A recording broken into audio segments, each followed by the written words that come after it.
ലോകത്ത് ദൈവത്തിൽ വിശ്വസിക്കുന്നുവെന്ന് അവകാശപ്പെടുന്ന അനേകരുണ്ട്. എന്നാൽ ജീവന്റെ സത്യം ശരിയായി ഗ്രഹിച്ച് വിശ്വസിക്കുകയും സ്വർഗരാജ്യത്തിന്റെ ജീവനുള്ള വാഗ്ദാനത്തിൽ വിശ്വാസം കാക്കുകയും ചെയ്യുന്നവർ ചുരുക്കമാണ്. അതുകൊണ്ട് ബൈബിളിലെ 66 പുസ്തകങ്ങളിലുള്ള ദൈവത്തിന്റെ ജീവന്റെ സത്യം ശരിയായി മനസ്സിലാക്കി വിശ്വസ്തയോടെ കാത്ത് നിത്യസ്വർഗരാജ്യവും രക്ഷയും നേടുന്നവരായി നാം മാറണം. ആയതിനാൽ അവസാനം വരെ ജീവന്റെ സത്യം കാത്തുസൂക്ഷിക്കാം എന്ന ഇന്നത്തെ ഉപദേശം നമുക്ക് പഠിക്കാം. 1 തിമോഥെയോസ് അധ്യായം 6. ധന്യനായ ഏകാധിപതിയും രാജാതിരാജാവും കർത്താതികർത്താവും താൻ മാത്രം അമർത്യതയുള്ളവനും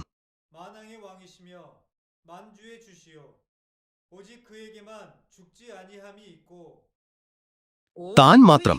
ഇത് ആരെക്കുറിച്ചാണ്? ദൈവത്തെക്കുറിച്ച്. അവിടുന്ന് മാത്രം അമർത്യൻ എന്ന് പറയുന്നു. അതായത് അവിടുന്ന് മരിക്കുകയില്ല, ശരിയല്ലേ?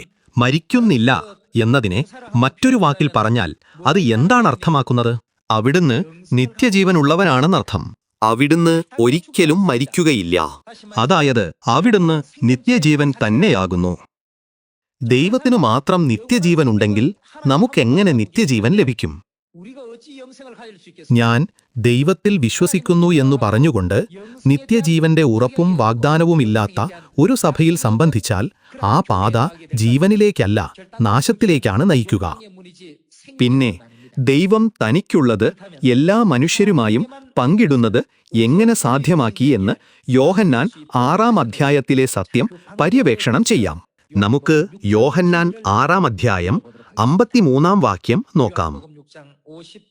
യേശു അവരോട് പറഞ്ഞത്, ആമേൻ, ആമേൻ, ഞാൻ നിങ്ങളോട് പറയുന്നു, നിങ്ങൾ മനുഷ്യപുത്രന്റെ മാംസം തിന്നാതെയും അവന്റെ രക്തം കുടിക്കാതെയും ഇരുന്നാൽ നിങ്ങൾക്ക് ഉള്ളിൽ ജീവനില്ല. എന്റെ മാംസം തിന്നുകയും എന്റെ രക്തം കുടിക്കുകയും ചെയ്യുന്നവന് നിത്യജീവനുണ്ട്. ഞാൻ ഒടുക്കത്തെ നാളിൽ അവനെ ഉയിർത്തെഴുന്നേൽപ്പിക്കും. എന്റെ മാംസം സാക്ഷാൽ ഭക്ഷണവും എന്റെ രക്തം സാക്ഷാൽ പാനീയവുമാകുന്നു. എന്റെ മാംസം തിന്നുകയും എന്റെ രക്തം കുടിക്കുകയും ചെയ്യുന്നവൻ എന്നിലും ഞാൻ അവനിലും വസിക്കുന്നു. ജീവനുള്ള പിതാവ് എന്നെ അയച്ചിട്ട് ഞാൻ പിതാവിനു മൂലം ജീവിക്കുന്നതുപോലെ എന്നെ തിന്നുന്നവൻ എൻ മൂലം ജീവിക്കും. സ്വർഗത്തിൽ നിന്ന് ഇറങ്ങിവന്ന അപ്പം ഇതാകുന്നു. പിതാക്കന്മാർ തിന്നുകയും മരിക്കുകയും ചെയ്തതുപോലെയല്ല. ഈ അപ്പം തിന്നുന്നവൻ എന്നേക്കും ജീവിക്കും. യേശുവിന്റെ മാംസം ഭക്ഷിക്കുകയും രക്തം കുടിക്കുകയും ചെയ്യുന്നതിന്റെ സത്യം അറിയുന്നതും ഈ രീതി മാത്രം മനസ്സിലാക്കുന്നതും ജീവിതവുമായി നേരിട്ട് ബന്ധപ്പെട്ടിരിക്കുന്നു. തിന്നുകയും കുടിക്കുകയും ചെയ്തില്ലെങ്കിൽ നമുക്കെന്താണ് ഇല്ലെന്ന് അവൻ പറയുന്നത്? നമുക്ക് ജീവിതമില്ല. നിത്യജീവനായ ക്രിസ്തുവിനെ തിന്നുകയോ കുടിക്കുകയോ ചെയ്യാത്തവർക്ക് ജീവനില്ല. ക്രിസ്തു യേശുവിൽ മാത്രമേ അമർത്യത കണ്ടെത്താൻ കഴിയൂ എന്ന വസ്തുതയാണ് ഇതിന് കാരണം. അത് യേശുവിൽ മാത്രമേ നിലനിൽക്കുന്നുള്ളൂ എന്നതിനാൽ ദൈവം പറഞ്ഞു, അവനിൽ നിന്ന് തിന്നുകയും കുടിക്കുകയും ചെയ്യാത്തവന് നിത്യജീവൻ ലഭിക്കില്ല. എന്നാൽ അങ്ങനെ ചെയ്യുന്നവന് നിത്യജീവൻ ലഭിക്കും. ജീവൻ നേടുന്നതിനുള്ള മാനദണ്ഡം ഇവിടെ സംഗ്രഹിച്ചിട്ടുണ്ടെന്ന് നാം തിരിച്ചറിയേണ്ടതുണ്ട്. യേശു സ്വർഗാരോഹണം ചെയ്യുന്നതിനു മുമ്പ് നിത്യജീവന്റെ സത്യമായി നമുക്ക് അവശേഷിപ്പിച്ചതെന്താണെന്ന് കാണാൻ നമുക്ക് മത്തായി 26-ാം അധ്യായത്തിലേക്ക് പോകാം. പുളിപ്പില്ലാത്ത അപ്പത്തിന്റെ 1-ാം നാളിൽ ശിഷ്യന്മാർ യേശുവിന്റെ അടുക്കൽ വന്നു. നീ പെസഹ കഴിപ്പാൻ ഞങ്ങൾ ഒരുക്കേണ്ടത് എവിടെ എന്നു ചോദിച്ചു.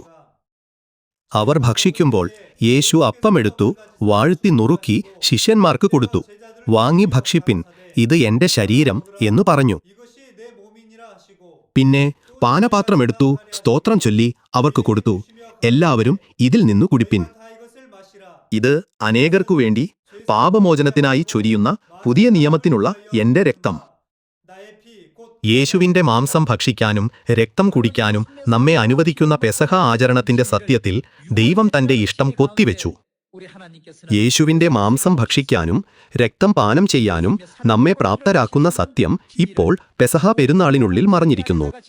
അങ്ങനെ ഇന്ന് ഭൂമിയിൽ എണ്ണമറ്റ സഭകൾ ഉള്ളതിനാൽ ഈ മാനദണ്ഡം ഉപയോഗിച്ച് നമുക്ക് യഥാർത്ഥ സഭയെ വ്യാജ സഭകളിൽ നിന്ന് എളുപ്പത്തിൽ വേർതിരിച്ചറിയാൻ കഴിയും.